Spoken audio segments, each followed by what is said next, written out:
میں جب حجر اسود کی ظاہر پوری تاریخ پڑھ رہا تھا تو میں ایک بات جو میں نے جملہ ابھی ادا کیا، یہ قدرت کا کیسا نظام ہے.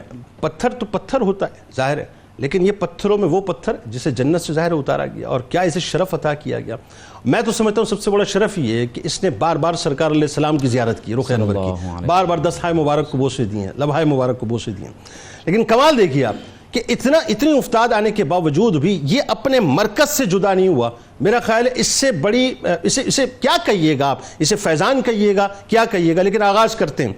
مقدسات کیا ہیں یہاں سے، اس کی اہمیت کیا ہے، بالخصوص حجر اسود کیا، یہ بتائیے ہمیں، اس کی تاریخ کیا ہے، اور یہ بھی بتائیے کہ خانہ کعبہ میں کیوں نصب ہوا، اور ساتھ ساتھ یہ بھی ہمیں بتائیے کس طرح یہ جنت کا پتھر حضرت آدم علیہ السلام کے ذریعے سے زمین پر اتارا گیا، پھر ابراہیم و اسماعیل علیہ السلام نے اسے خانہ کعبہ پر نصب فرمایا. جی بسم اللہ الرحمن الرحیم. آج ہم حجر اسود کے حوالے سے بات کر رہے ہیں، اور آغاز یہ ہے کہ مقدسات کی اہمیت کیا ہے.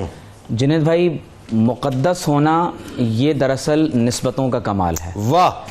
جس چیز کی نسبت جس قدر زیادہ بابرکت شے کے ساتھ ہو جاتی ہے وہ اسی قدر مقدس ہو جاتی ہے. واہ واہ واہ! یعنی نسبتیں مقدس بنا دیا کرتی ہیں. نسبتیں مقدس بناتی ہیں. واہ واہ! سبحان اللہ. وہ پتھر جو کسی ناپاک مقام پر لگا ہو، ہم وہاں پر ننگے پیر جانا پسند نہیں کرتے، اور وہ پتھر جو کسی مسجد اور پاکیزہ مقام پر ہو وہاں چپل پہن کر نہیں جایا جاتا. حضرت سیدنا موسیٰ علیہ السلام بھی جب کوہ طور پر چڑھنے کا ارادہ فرماتے ہیں تو اللہ رب کریم نے فرمایا کہ فَخْلَعْ نَعْلَيْكَ فَإِنَّكَ بِالْوَادِ الْمُقَدَّسِ طُوًى. فرمایا کہ اے موسیٰ علیہ السلام، آپ اپنی نالین پاک کو اپنے قدموں سے جدا کر لیجئے، اب آپ ایک مقدس وادی میں داخل ہونے لگے ہیں. وادی طوٰ. تو اس کا مطلب یہ ہوا کہ وہ مبارک پتھر جس کی نسبت اللہ تبارک و تعالیٰ کی تجلی کے ساتھ ہوئی، پروردگار عالم نے اپنے نبی کو بھی اس مقام پر نالین پاک کو الگ کرنے کا حکم دیا. پھر دوسری طرف آپ دیکھیے کہ قرآن مجید میں ان مقدسات کو شعائر اللہ بھی کہا گیا.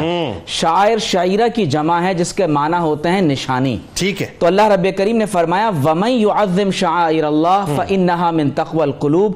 فرمایا کہ جو کوئی اللہ تبارک و تعالیٰ کی نشانیوں کی تعظیم کرے گا، فرمایا یہ اللہ تبارک و تعالیٰ کی وہ نعمت ہے جو پروردگار عالم دلوں کے تقوی کے طفیل عطا فرماتا ہے. سبحان اللہ. ان الصفا والمروہ من شعائر اللہ.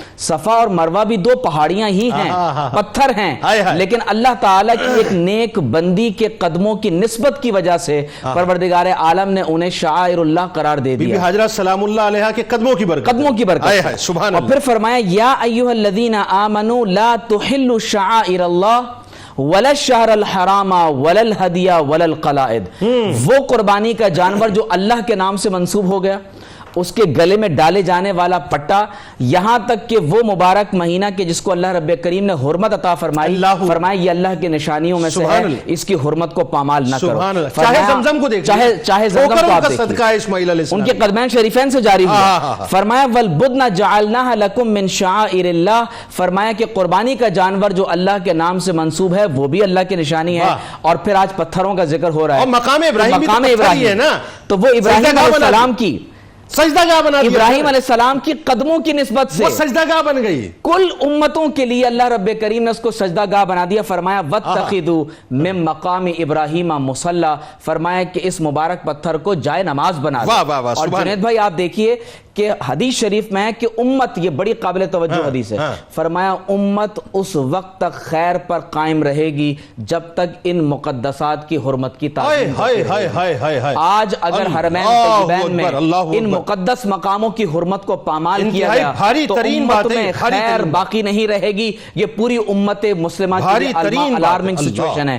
اب آپ اندازہ کیجئے کہ امام المؤدبین حضرت بشر حافظ صرف ایک کاغذ کے ٹکڑے کو اللہ کے نام کی نسبت سے تقدس حاصل ہونے کی وجہ سے اس کی تعظیم کرتے ہیں تو اللہ رب کریم اولیاء کا امام بنا دیتا ہے. اب آپ دیکھیے کہ خانہ کعبہ کے 4 ارکان ہیں. ایک رکن حجر اسود کہلاتا ہے، اس کے ساتھ رکن عراقی ہے، رکن شامی ہے، اور پھر رکن یمانی ہے. ان چاروں ارکان میں سے ایک رکن جہاں سیاہ پتھر حجر اسود منسوب کیا گیا اسے حجر اسود کا رکن کہتے ہیں. اسی حدیث میں الرکن المقام الحجر الحجر الاسود یاقوت من یواقیت الجنہ یہ کلمات ہیں جو اس حجر اسود کا نام لیا جاتا ہے. جنت کا یاقوت, جنت کا یاقوت ہے. اور سفید یاقوت, سفید یاقوت, اس کا سائز تقریباً 1 فٹ ہے. سیاہ اور سرخی مائل پتھر ہے, اس کے گرد ایک چاندی کا حلقہ بنا ہوا ہے. اور یعنی حج بیت اللہ میں اور عمرہ کرنے میں اس کی جو حیثیت ہے وہ مناسک حج اور مناسک عمرہ میں سے کچھ یوں ہیں کہ مسلمان اس کو چوم کر یا اس کا استسلام کے ساتھ اس کی طرف اشارہ کر کے اپنی چھڑی سے یا اپنے ہاتھ سے اس کو بوسہ دینے کے بعد یہاں سے خانہ کعبہ کے طواف کا آغاز یہاں سے حضرت ابراہیم علیہ السلام کے ساتھ اس پتھر کو زمین پر اتارا گیا. پھر حضرت آدم علیہ السلام, جی حضرت آدم علیہ السلام, اور جب حضرت آدم علیہ السلام نے باقاعدہ یعنی جب یہ ان کے ساتھ زمین پر نازل کیا گیا تو کہا جاتا ہے کہ یہ پتھر جنت میں آدم علیہ السلام کی خدمت بطور ایک فرشتہ کیا کرتا تھا. اور بعد میں جب زمین پر آدم علیہ السلام کے ساتھ اس کو ایک یاد کے طور پر نازل کیا کہ وہ اس کو دیکھ کر یاد کرتے رہیں کہ مجھے جنت سے زمین پر بھیجا گیا. پھر کیا ہوا؟ پھر مقام ابراہیم علیہ السلام اور مقام حجر اسود کے درمیان کا جو پورشن ہے یہ نہایت ہی بابرکت اور متبرک اس لیے ہے کہ اب اس مقام کی نسبت ابراہیم علیہ السلام سے ہو گئی. سبحان اللہ. قرآن مجید میں ہے کہ وَإِذْ يَرْفَعُ إِبْرَاهِيمُ الْقَوَاعِدَ مِنَ الْبَيْتِ وَإِسْمَاعِيلُ حضرت ابراہیم اور اسماعیل علیہ السلام نے طوفان نوح کے بعد اس مقام کی تعمیرات میں حصہ لیا.